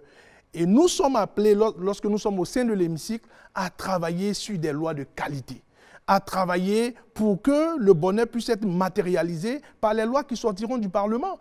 Les lois qui sortiront du Parlement ne doivent pas amplifier la souffrance des populations. J'ai pris le cas de la loi sur, comment on appelle, l'embauche, mais je peux revenir sur des lois qui ont été votées par la 8e législature, comme par exemple la loi sur l'avortement.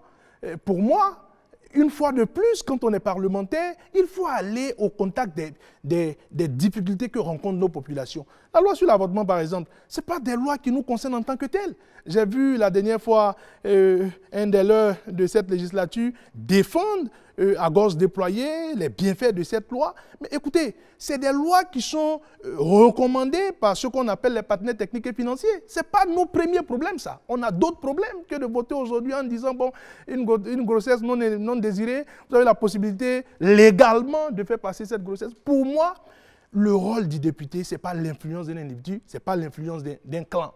Et quand vous dites que les parlementaires ou bien les partis politiques n'ont pas suffisamment instruit leurs militants, ils n'ont pas suffisamment travaillé avec leurs militants, mais dans le même temps, j'insiste là-dessus, ces militants n'ignorent pas leur propre bonheur. Ces militants ne peuvent pas, ces militants, en quelque sorte, qui constituent le peuple, ne peuvent pas ignorer ce qui va dans le sens de leur intérêt. Comme je l'ai dit tout à l'heure, des écoles de qualité, des soins de qualité, et puis bien d'autres choses. On pourrait débattre de ces questions toute une nuit, mais j'insiste là-dessus. Il est temps, et c'est la raison pour laquelle nous, au niveau du parti Les Démocrates, nous pensons que quand tout sera mis en ordre pour que les conditions de transparence puissent exister pour la prochaine élection, le peuple s'exprimera et de la meilleure manière à travers le truchement du parti Les Démocrates. Je vous remercie. On refait la même question au parti FCBE. La contrôle de l'action gouvernementale est un moyen pour le député de montrer qu'il est véritablement en phase avec l'intérêt général, l'intérêt du peuple qu'il représente. Comment comptez-vous véritablement vous réconcilier davantage avec le peuple en l'exerçant au mieux? Écoutez, je l'avais abordé. Ce serait juste un compliment. Et pour ne pas parler, j'ai exposé en fait la méthodologie que FCBE compte mettre en œuvre pour mieux exercer ce pouvoir législatif. Nous disons au FCBE,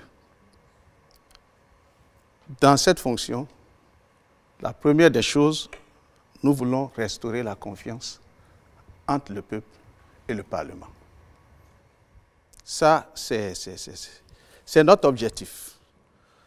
Nous voulons apporter un changement qualitatif à l'exercice du pouvoir législatif. L'implication du peuple, c'est à tous les niveaux.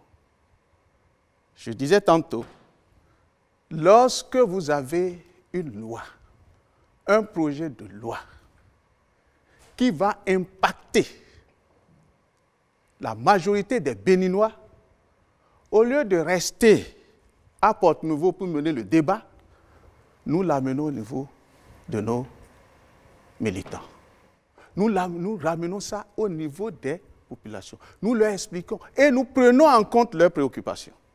Ce sont ces préoccupations qui vont servir d'argument pour nos interventions à l'hémicycle et pour même motiver ou non notre participation au vote de la loi. Il en sera de même pour les propositions.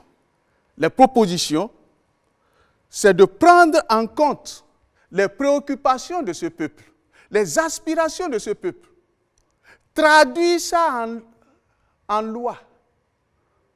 Et lorsqu'on finit de traduire ça, en impliquant, bien sûr, j'ai donné les différentes composantes pour la traduction, nous faisons nos propositions de loi et nous négocions avec les collègues, quel que soit leur bord, pour faire aboutir cette préoccupation du peuple. Donc, ça vous dit que notre volonté de restaurer cette confiance entre les parlementaires et le peuple n'est pas simplement un mot, ce n'est pas juste un débat, c'est toute une méthodologie et nous l'avons consigné dans notre document, le programme de législature, qui est encore dénommé un Parlement du peuple pour le peuple. Donc c'est dit que le peuple est au centre de nos préoccupations. Je vous remercie. Voilà, Moël Bénin. Moël Bénin n'a pas décidé d'aller à l'Assemblée de lui-même. C'est le peuple qui a envoyé. Le peuple qui a dit, vous êtes avec nous au quotidien. Je pense qu'il vaut mieux aller nous représenter là-bas. Donc, nous, on n'attend pas d'aller là-bas d'abord. Mais je tiens à revenir sur un aspect, sur un propos de l'honorable UPR. Il vient de dire, je ne sais plus à quel propos, que le parti va empêcher certains d'aller à l'Assemblée nationale. Non, il ne revient pas à un parti d'empêcher un autre d'aller à l'Assemblée nationale. Ce n'est pas possible. Alors, si le rôle du député, c'est d'empêcher les autres d'aller à l'Assemblée nationale, je pense que ça pose un problème. Ça signifie simplement qu'il y a quelque chose qui ne va pas. C'est le peuple qui décide, en fait. Ouais, c'est le peuple qui décide. Ce n'est pas un parti qui empêcherait un autre parti d'aller à l'Assemblée nationale. Donc, cher honorable, je pense que sur ce coup-là, il vaut mieux que vous retirez vos propos, parce que vous ne pouvez pas empêcher, vous ne pouvez pas empêcher un parti d'aller à l'Assemblée nationale. Ce n'est pas possible, ce n'est pas de votre pouvoir. Ouais, il y a un champ, nous irons sur le champ de la bataille. Mais vous ne pouvez pas dire que vous allez empêcher, non. Ouais, non, je pense que c'est... Bon, c'est peut-être un lapsus, je ne sais pas, mais quand vous tenez, malheureusement, vous ne pourrez empêcher personne. Alors, nos candidats, je pense que nos candidats, nous, sont outillés. J'ai entendu tantôt que c'est lorsqu'on sera député qu'on va les former. Non. Nous, on les forme au quotidien. Avant, candidats, déjà, on les a formés. Ils savent ce pourquoi ils viennent là-bas. Ce n'est pas une fois là-bas qu'on va dire, OK, venez maintenant, on va vous dire ce pourquoi vous êtes là. Non, c'est bien en amont. Ce qui se fait déjà à Moël Bénin. Nos candidats sont outillés, formés et savent ce qu'ils doivent aller faire là-bas parce que ici du peuple, parce que c'est le peuple qui a dit, allez-y maintenant, nous faisons suffisamment confiance. Donc, sur ce point-là, je pense qu'il n'y a pas à redire, c'est bien cela. En fait, notre présence à l'hémicycle, à la législature 2000, non, la 9e, en fait, ce n'est pas pour plaire à quelqu'un. Nous, on veut faire, on ne veut pas plaire. Ça dit que, voici, il faut qu'on fasse, non. Et je répète encore une fois, la position de ce parti-là, c'est de dire, on peut soutenir, mais on peut critiquer, et on peut dire lorsque ça ne va pas. Donc c'est pour vous dire que, est-ce qu'on doit réconcilier le peuple avec les partis politiques? En tout cas, au niveau de Moël Bénin, il n'y avait pas eu césure, du moins, pour qu'on puisse parler de réconciliation, peut-être avec les autres, je ne sais pas trop. Donc, c'est pour dire que Moël Bénin reste droit dans ses bottes et va mouiller le maillot. Et je pense que pour ceux qui pensent déjà empêcher les gens, ils ne pourront pas faire grand-chose. Moël Bénin est présent, il sera très bien présent, malgré tout ce qu'on on va attendre comme embûche. Il va être traversé. Merci. MPL. Merci beaucoup. Bon, je ne suis pas surpris que certains pensent qu'ils peuvent empêcher d'autres. On nous avait déjà empêché de par le passé, donc ce n'est que ils sont dans leur logique. Mais le combat, au moins plus ou moins, est ouvert aujourd'hui. nous avons eu la possibilité de déposer nos listes et nous sommes en liste pour les législatives. Quand vous parlez du mouvement populaire de libération, notre logo est représenté par un balai. Nous savons ce qu'un balai fait. C'est pour nettoyer, balayer, rendre propre. Notre objectif est de rendre propre. Et ceux qui le font, c'est les humains. Il n'y a que les humains qui balayent. Le jour, l'Éternel balaye, c'est qu'il n'y a plus rien. Donc, il n'y a que les humains qui nettoient. Donc, pour nous, nous sommes avec le peuple. Nous n'avons aucun problème avec le peuple. Et nous pensons que nous le serons davantage si nous mettons en place les mécanismes que je viens de citer tout à l'heure. Puisque vous voyez bien, nous avons dit que notre vision est basée sur le fait que nous voulons faire du Parlement un levier pour l'enracinement de la démocratie et le développement intégral. On n'est pas député pour empêcher le peuple de vivre. On est député pour permettre à ce que le peuple puisse avoir un droit de regard sur ce qui se fait au niveau national. J'observe que pour ce qui concerne l'action gouvernementale, qui est le sujet d'aujourd'hui, nous n'allons pas nous extirper des principes que nous avons définis dans notre projet de législature. Et nous pensons que c'est faisable que les lois soient, les peuples aient la possibilité de proposer les lois. J'ai dit tout à l'heure que le peuple a la possibilité de faire une action devant la Cour constitutionnelle. Le peuple a la possibilité, le député a la possibilité d'interpeller le gouvernement. Donc, il suffit juste seulement d'étendre ses droits, ses prérogatives au peuple, puisque le peuple est souverain, puisque l'action de contrôle de l'action gouvernementale, le contrôle de l'action gouvernementale est souverain, c'est une action du peuple que le peuple a déléguée aux parlementaires. Si alors, dans l'exercice, dans la pratique, on observe qu'il y a trop d'atermoiements, on retourne simplement la mission, cette prérogative-là, au peuple souverain qui l'exercera. Mais du coup, comme on ne peut pas demander à chaque citoyen de venir devant le Parlement, alors nous avons pensé qu'il faut mettre un mécanisme bien structuré en place pour que le peuple ait la possibilité de demander non seulement des comptes au gouvernement, mais aussi aux députés. Faire les lois avec le peuple, nous pensons que les mécanismes existent. Quand nous sommes pendant la campagne, pendant les 15 jours, nous irons au contact des peuples, nous allons faire des réunions dans tous les villages, dans tous les hameaux. Pourquoi alors ne pas utiliser ce même mécanisme pour dire, bon, nous pensons que telle loi peut vous aider, qu'est-ce que vous en pensez? Mais au fond, une loi règle un problème spécifique. Alors, si le problème spécifique est connu, c'est que nous savons les acteurs qui en souffrent largement. Aller vers eux pour demander leur avis sur ce que nous pensons faire pour aider à régler ce problème, je pense que ce n'est pas trop dire, trop demander. En venant ici, j'étais à une réunion où un militant du parti dans Ouessé me disait « mais il faut parler des questions de transhumance. Chez nous, là-bas, c'est un gros problème. » J'ai dit « mais d'accord, mais le gouvernement a un programme qui parle de la sédentarisation.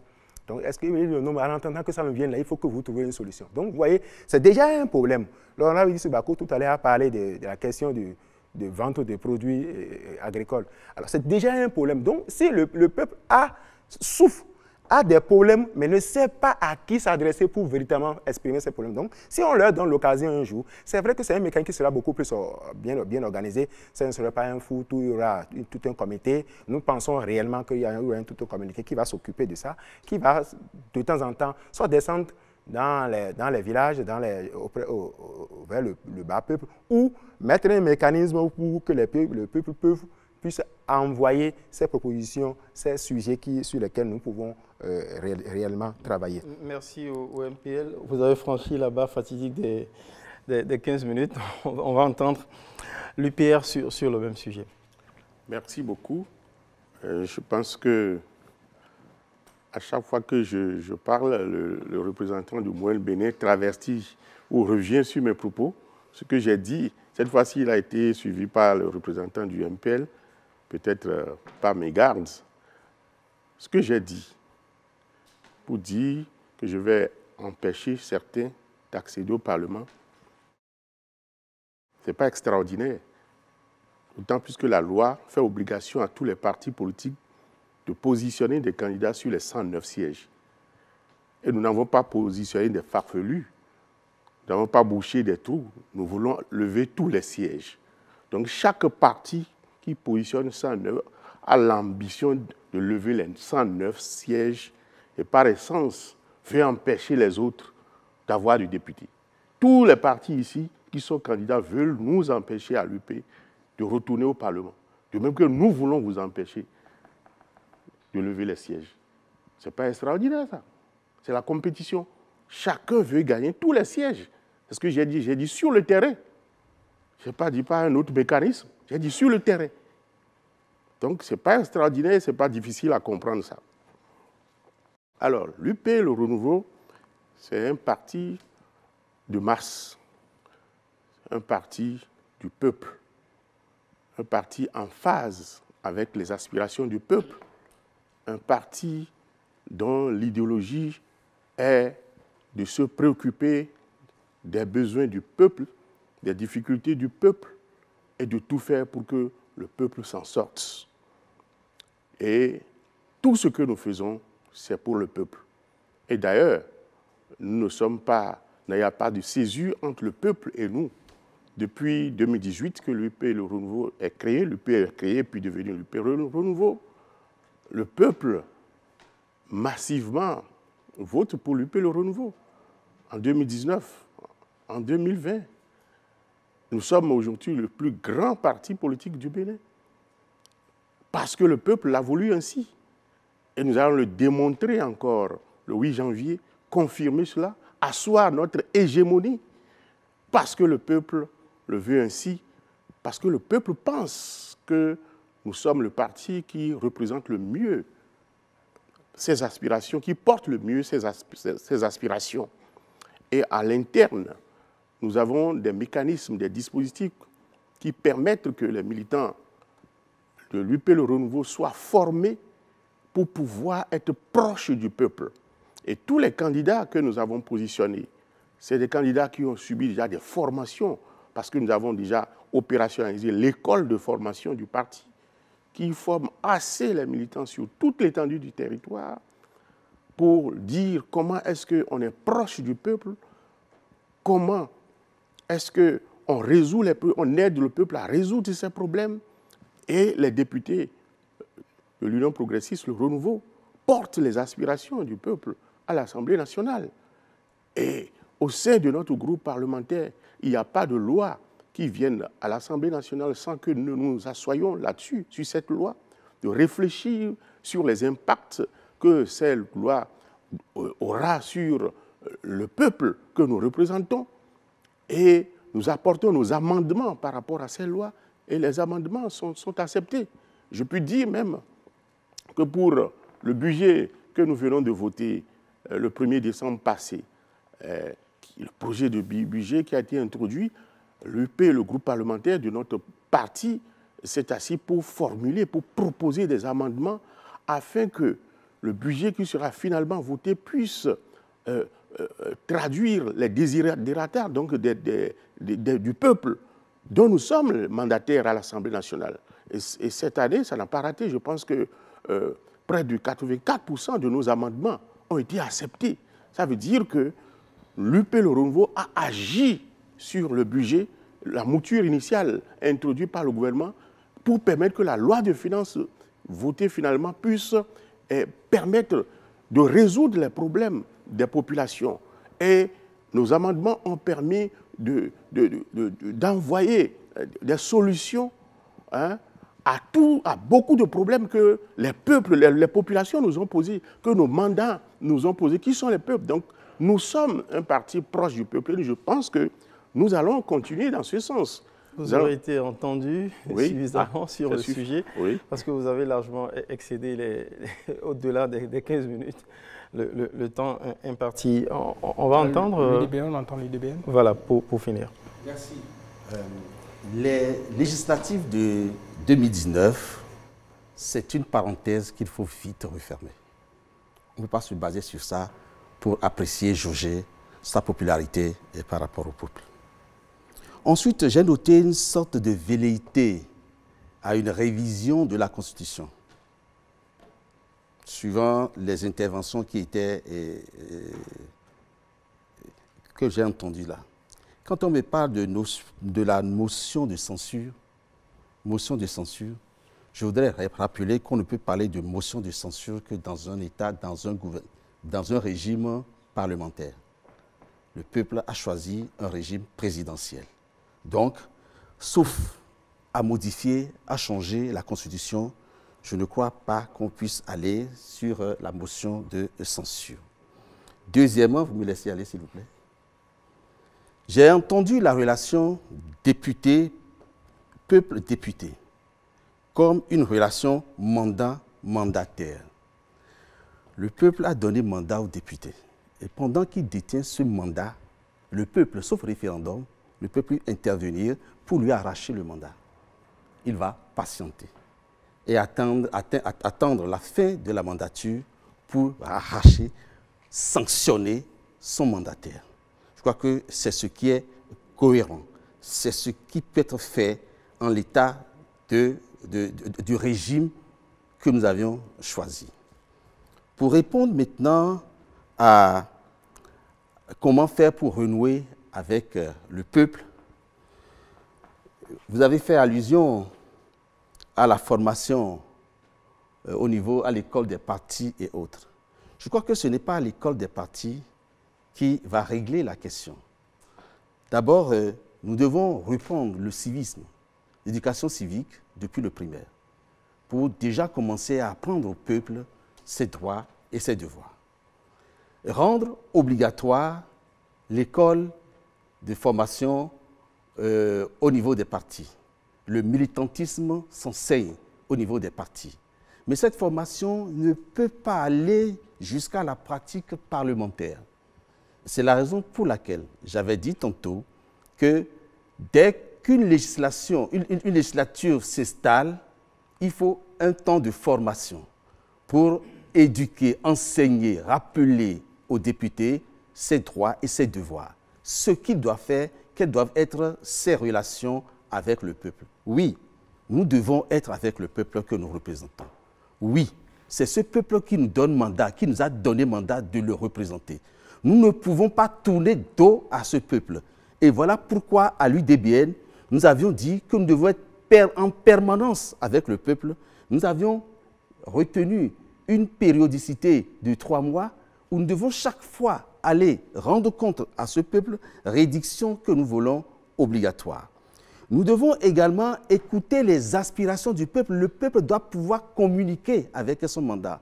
Qu'on me parle de mandat impératif ou de mandat national, le peuple doit pouvoir discuter, doit pouvoir communiquer avec son mandat pour recueillir ses besoins, je l'ai dit, ses aspirations, je l'ai dit, et connaître son intérêt pour pouvoir légiférer, pour pouvoir utilement exercer le contrôle de l'action gouvernementale. Si vous ne connaissez pas les besoins, les aspirations, si vous n'êtes pas au fait des intérêts du peuple, vous ne pouvez pas contrôler, je veux dire, l'action du gouvernement. Voilà donc à l'UDBN ce que nous allons faire. Et cette pratique existait. Associer les peuples, associer les experts à l'élaboration de la loi, cette pratique a disparu. Il y avait une structure qui marchait, qui préparait, qui élaborait, qui étudiait, parce que ce n'est pas tout le monde qui connaît la légistique. Ce n'est pas tous les députés qui connaissent la légistique. Il y a des spécialistes, c'est une science. Et une science qui s'enseigne ne peut élaborer des lois qui veut. Le titre de député honorable n'est qu'une casquette qu'on porte. Et voilà pourquoi dans les pays développés, le député a des conseillers autour, des gens qui l'aident à préparer la loi, des gens qui tiennent compte de ces aspirations-là. Pourquoi ne pas le faire ici? Les députés sont déjà assez payés pour le faire. En tout cas, nous avons connu dans ce pays les députés du peuple, je ne sais pas comment, j'ai oublié comment on les appelle, les commissaires du peuple, merci, mais ils n'étaient pas richement payés, ils n'étaient pas vachement payés. Mais ils travaillent pour le peuple, ils ont élaboré des lois qui existent jusqu'à aujourd'hui. Pourquoi ne pas retourner à cette pratique? Pourquoi mettre l'argent? Pourquoi parler chaque fois de moyens, de moyens, de moyens? Le peu de moyens que nous avons, nous pouvons nous mettre véritablement au service de l'Assemblée et travailler pour le peuple et non travailler pour soi. Voilà à l'UDBN ce que nous allons faire. Merci beaucoup. C'est la fin de ce premier exercice du débat justement, le débat consacré aux législatives de 2023. On fera l'effort. Transparence et équité oblige pour que le temps de parole imparti à chacun soit le même à la diffusion pour les téléspectateurs, bien sûr avec le droit de regard des différents partis. C'est en tout appelé à compétir et donc à débattre ici en espérant qu'au prochain débat, on aura la participation du BR, cher François Xavier. Merci Ozias et merci à tous ceux qui nous ont suivis depuis chez eux. C'est bon. Législative du 8 janvier 2023. Le débat.